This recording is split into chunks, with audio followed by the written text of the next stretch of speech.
Tanya, I hope you've been taking notes. I have not been taking my own advice, which was don't take notes because I can watch it back. I've been scribbling things throughout, but that's how I remember things. Tanya, you've been taking notes as well.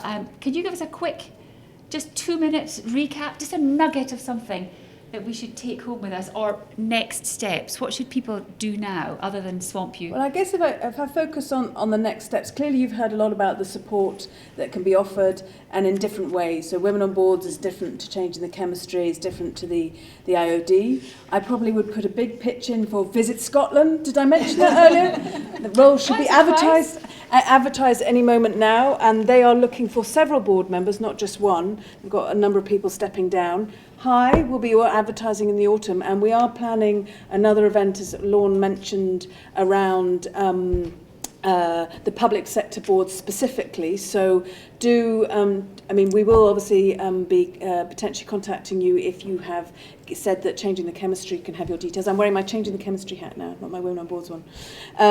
So please do look out for that, and then we'll potentially be running something else around helping you, assuming you might want to apply for the High board role.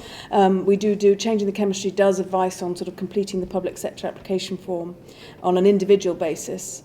I would also encourage you to sign up to the Women on Boards emails. That's my other hat, because just to get the emails, there are resources, interesting articles.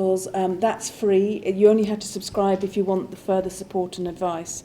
And clearly, I would also like to thank everybody. I'd like to thank Highlands and Islands Enterprise, who've been fantastic to work for us and be very patient. And Nicky, of course, Development Partners, and the Kingsmill. And thank you, Craig, wherever he'd gone.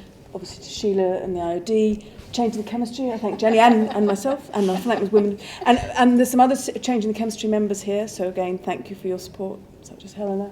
And actually, I'll restate the support to Jenny, because Jenny is actually at her busiest time in her work capacity and is having to do this in all her spare time. So thank you. Thank you.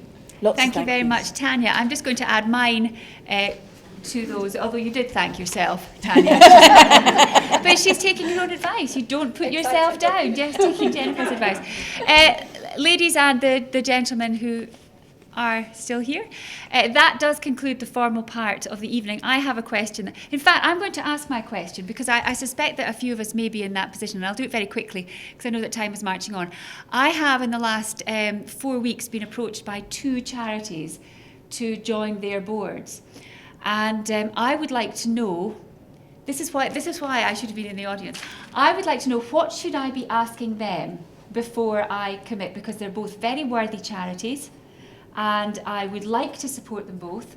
But what should I, as a potential board member, and it would be sort of a voluntary position, what should I ask them? And I'm going to ask you each if you could just say one thing. Who would like to start? Tanya's already breathed in. When you're joining a board, it is very important to do your due diligence. I did observe actually one board, and it was very interesting. One got a good sense of the governance, and put it this way, I didn't join that board. So for the charity, they will often let you observe the board. So I would recommend actually observing the board and seeing the dynamics, in addition to doing your due diligence on the organisation. By that you mean looking at the accounts? So you definitely want to look at the accounts. If you're doing a larger organisation, you might actually even want to talk to the auditors. But I would say certainly you must analyse the financials. You must meet the chair. The chair is the most critical role on the board. Okay.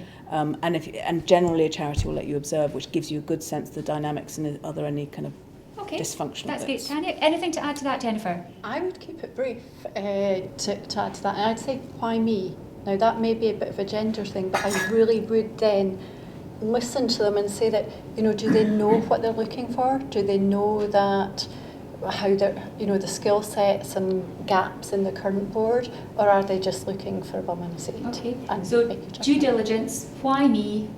Sheila? Can anybody put their hand up who's actually on a board of a charity at the moment?